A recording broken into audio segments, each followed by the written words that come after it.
What I find incredible is that a lot of other people don't feel the same way. Like, to grow up in the environment you grew up in, where you're around stuff that's pretty hard quite often, a lot of the times that turns someone bitter and resentful and not wanting to give, but like wanting to take everything. Like, and I'm curious, why are you able to take this rough childhood and turn it into like a very structured, positive, optimistic outlook on life? Like, why have you been able to do this when a lot of other people that grow up in a similar environment not able to? It's all about perspective, right? It's either, glass is half empty or glass is half full.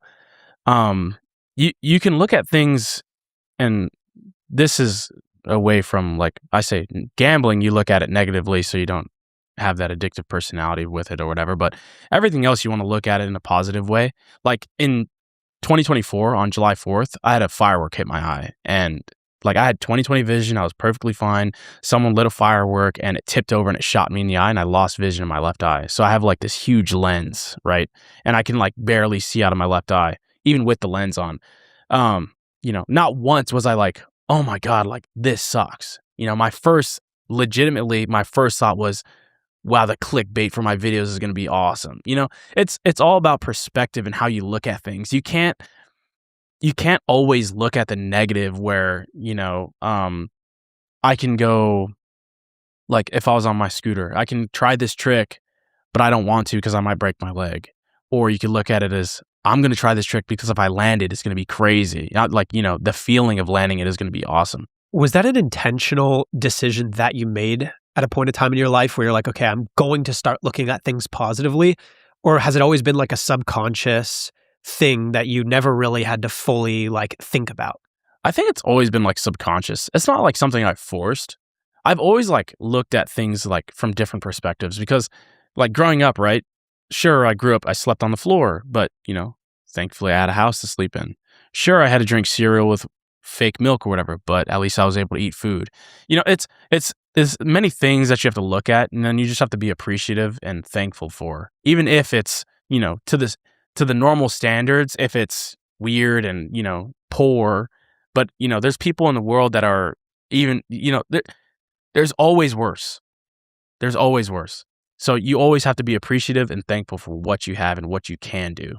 If you were to assign one aspect about your personality or character to the success and the incredible life that you've lived so far, what would it be? Would it be the positivity? Would it be hard work? Would it be perspective shifting? What would it be? I would say it's positivity. I think if you're a positive person and you can't let things bring you down, it gives you confidence in every aspect. You can't let things destroy you. You're short on rent one month, but you're not letting it get you down. And, maybe something happens and you get like this crazy good job offer because you're not letting it, ruin your attitude, and you meet someone in a coffee shop that is going to offer you a crazy position because they like you. It's really positivity and perspective. At what point did the reality of your life not be surreal to you? Like, you're making crazy, crazy, crazy money and you're living an absurd life all compared to how you grew up. At what point did it all finally settle in?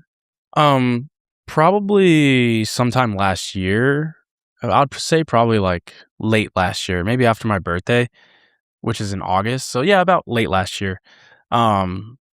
It's just like, it's those things where I say when you take a step back and you just kind of look at life and reflect, and it's just like, I just can't believe like this is my life. This is what's gone, this is what I've gone through, and this is what I'm going through now. And like, and I'm almost 30 years old, and, all of this has happened in 30 years, and I can only remember God knows how many. Like, what the hell is going to happen in the next 30 years? It's just so crazy. But you also have to be very careful because, whatever you have now can be taken away instantly. What is your greatest insecurity? Oh, God. It used to be my teeth. My teeth used to be really bad. Really? They did not look bad. They used to be really bad, like years ago, back when I used to ride scooters. I watched like the documentary on you. They seemed... I used to have like, they were all crooked and chipped, and I used to have like a snaggle tooth up here. It used to be really bad. So then I got like veneers in Tijuana, and they were really bad veneers. And then I just got these redone like as of recent, maybe a couple months ago. They look really good. Yeah. I'm very happy with these. Yeah. And like that's something that like I'm proud of. Like, sure, I have fake teeth and I spent money on veneers, but like now like I can smile and like talk to people and I have confidence. Like before, as a kid, with my teeth as they were, I just like I would laugh like this and smile like this, and like I just didn't want to show like my teeth, you know. But now insecurity, I don't really have any insecurities. I'm pretty confident. Like it's funny. Like I have like this lazy eye, and like, you know, people make fun of me, and I think it's funny. I make fun of it too. What does it look like to see out of that eye? Without my glasses, see, I can't even see it. Without my glasses, just blobs and like color. It's kind of like if you take wax paper and you try to look through it, that's exactly what it is. And with the glasses? With the glasses, I can like see your face. Can you see like fingers if I hold them up? Yeah, I think you're holding like 3 fingers. Yeah. So, but like my photoreceptors are damaged. So like if you saw, I had to like turn to kind of catch it. I have to like find a sweet spot. Do you still like fireworks? Oh yeah. I lit fireworks on New Year's Eve later that year. But I have not lit fireworks since then. What is your advice for young people who want to be successful?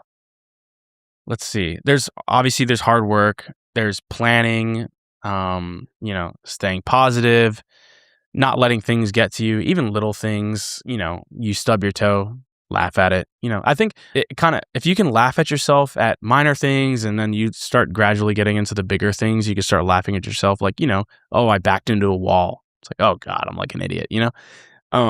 It kind of gives you that different look on life where if someone, let's say you do get, you know, successful in the YouTube space, which you need really thick skin for, you know, people start commenting like, oh, like your eye is huge. You look like this. You look like whatever. You look like Steve-O or whatever. You know, people are trying to disrespect you and, you know, make fun of you.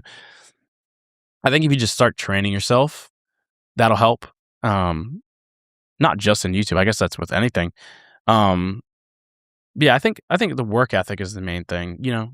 The biggest stage in world soccer is here, and right now, every single goal changes everything, which is exactly why our sponsor FanDuel made things even more interesting with Every Goal Pays. And here's how it works. You bet on a match and get bonus bets for every goal scored in that match. So the more goals in the game, the more bonus bets. All you have to do is turn on your token. For example, the USA beat Paraguay 4-1. That's 5 total goals in one game, and every single one pays out. So lock in your token and watch every goal matter. Visit FanDuel.com to get started now. 21 plus select states for Kansas in affiliation with Kansas Star Casino. 18 plus DC, Kentucky, Wyoming. Gambling problem? Call 1-800-GAMBLER, 1-800-MyReset. Call 1-888-789-7777. Visit ccpg.org/chat Connecticut. Visit mdgamblinghelp.org Maryland. Visit gamblinghelplinema.org. Call 800-327-5050 Massachusetts. Call 1-877-8-HOPE-NY. Text HOPE-NY New York. Call 1-877-770-7867 Louisiana.